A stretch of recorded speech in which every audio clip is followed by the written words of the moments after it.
One silly mistake led to a Hollywood blockbuster entering the public domain the moment it hit theaters. That's right, you, dear viewer, own the rights to a movie starring some of the most popular actors of all time, and you probably had no clue. My name is Austin. I give you random things to throw out at awkwardly silent dinner tables, and this is the story of Charade. Copyright is the invisible shield that protects creative works, be they movies, music, books, you name it, from being duplicated, sold, or distributed without the owner's permission. In the US, these protective laws ensure that creators, and let's be honest, these days, the corporations that they work for, can reap financial rewards for their hard work. It's an essential part of the creative economy, allowing artists and studios to retain control over their intellectual property. But copyright hasn't always looked the way that it does now. It's been revised, restructured, and rewritten over the years to keep pace with new technologies, international norms, and certain corporate conglomerates that seek to continue profiting off of work long after its expiration date. At the time of our story, the country was operating under the 1909 Copyright Act, which provided an initial copyright term of 28 years with the possibility of renewal for an additional 28. Now, the 1909 Act wasn't exactly forgiving. Copyright protection required proper notice on all published materials. Works had to be officially registered with the Copyright Office to be protected. Renewal was not automatic. It required a formal application. If you wanted copyright protection, you needed to fulfill these rules to the letter. Forget or neglect to fulfill all of the requirements,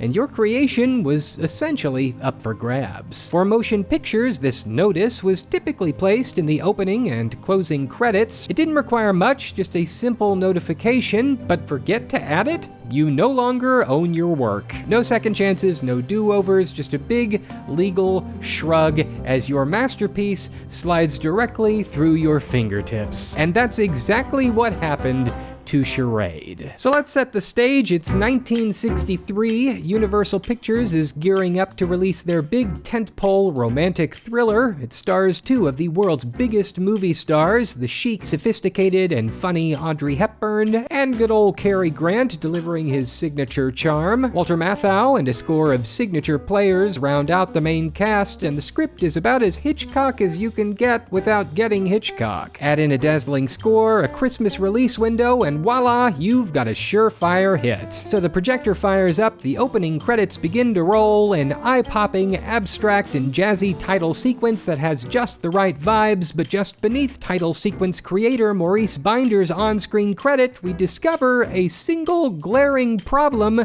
the copyright notice? There isn't one. It's the kind of detail that most viewers probably wouldn't even notice, but legally, it's a disaster. Without that little symbol, Universal Pictures effectively forfeited all rights to the movie. The moment it premiered, Charade entered the public domain, free for anyone to copy, distribute, or monetize without a penny going back to the studio or its creators. How does a mistake like this even occur? After all, this isn't just some indie film shot on a shoestring budget. This is Universal Pictures, a major Hollywood studio with lawyers, editors, and executives poring over every single frame. The truth is that nobody really knows for sure. Ironically, the guy most likely responsible is credited just a few lines up. Fun fact, Maurice Binder also did the credits for Dr. No, the first James Bond movie, and his now iconic gun barrel sequence.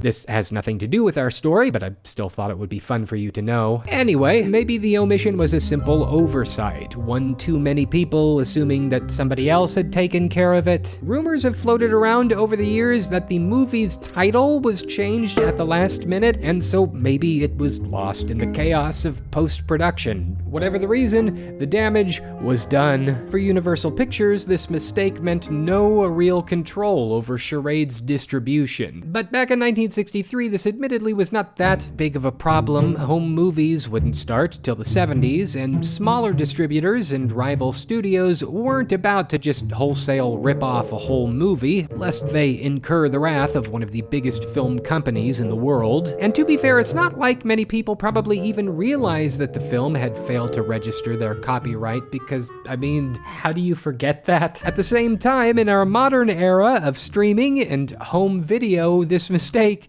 is fatal. This afternoon, if you wanted to, you could design a home video version of Charade for DVD, Blu-ray, or whatever, and sell it for whatever price people are willing to buy it for. You could screen this movie in a theater and charge for tickets. You could even throw the whole movie up on YouTube and watch it live, no licensing required. Now, just in case you're thinking of skimming through modern movie credits hoping to find the same mistake, let me be the first to burst your bubble. The 1909 Copyright Act in the United States was replaced with the Copyright Act of 1976, which closed that quirky little loophole. Copyright protection these days is automatic upon the creation of any work, though most creators still elect to throw the symbol on there just to cover their bases. However, because Charade lost its copyright before this patch, it can't be retroactively renewed. The flick then is a rare gift, a Technicolor movie with major studio actors still somewhat in the cultural zeitgeist, available for anyone free of charge. It's important to note just how unusual Charade's situation is. Big budget studio films don't just fall into the public domain anymore. Thanks to modern copyright laws, most works remain under protection for 95 years after their original publication. To this day, Charade stands as one of the only Hollywood blockbusters of its time to lose its copyright, not through the natural passage of time, but because of a single clerical error. So what's our little picture about, eh? Here's the scoop. It's part Hitchcock-type thriller, part romantic comedy, and part screwball caper. Audrey Hepburn and Cary Grant spend the whole runtime sparring with each other's sharp wit, dodging danger, and unraveling a mystery in the most glamorous corners of Paris. Hepburn plays Mrs. Lampert, an American who's ready to divorce her husband, only to discover he's been murdered while she was on vacation. As if that isn't shocking enough, she learns that he was involved in a heist during World War II, stealing a fortune in gold. That money is still missing, and suddenly everyone thinks she knows where it is. Thing is, she doesn't. Enter a trio of dangerous ruffians, Tex, Scobie, and Gideon, each of whom claims Mr. Lampert double-crossed them and made off with their cut of the loot. They want their money back and are willing to kill to get it. Just when things seem bleak, in walks Cary Grant, a charming stranger who offers to help her untangle the mess. But there's a catch. He isn't entirely who he claims to be. In fact, he keeps changing his name, his backstory, and his motives. Is he a hero, a villain, a little bit of both? Mrs. Lampert and the audience are left guessing. As the body count rises, the pair scramble to solve the puzzle and evade the police. Along the way, they discover cryptic clues, share some laughs, and we get to enjoy our co-stars' crackling chemistry. The story climaxes in this nail-biting showdown in Paris. Just when you think you've figured out who's behind everything, the film delivers one final twist that turns the entire plot on its head. Charade is sort of a messy masterclass. It's fun to watch. It was a total hit when it was originally released and has grown to even more popularity with time. So here's the question. Could it be that Charade became such a classic because it accidentally entered the public domain? Think about it. Without a copyright leash, Charade was screened endlessly on television, distributed on home video for pennies, and made its way into countless living rooms, classrooms, late-night movie marathons. Its charm, wit, and genre-blending brilliance were handed to most audiences precisely because there were no corporate gatekeepers, creating generations of new fans long after the flick left theaters. It kind of makes you wonder, do movies become classics because they're inherently great, or does accessibility of that movie play a bigger role than most folks are willing to admit? Would Casablanca or It's a Wonderful Life still hold their iconic status if they hadn't been broadcast repeatedly and made readily available? Or is Charade just an outlier, a rare quirk in the system that cannot be replicated in today's world of geo-blocked streaming platforms and subscription-only content? In an era where movies and TV shows are increasingly becoming locked behind paywalls and algorithms dictate what it is that we're allowed to watch, it's hard for me to imagine a Charade-like phenomenon happening again. But that's also what makes its story so special. What do you think? Is it a classic because of its craftsmanship, its unique distribution, or a little bit of both?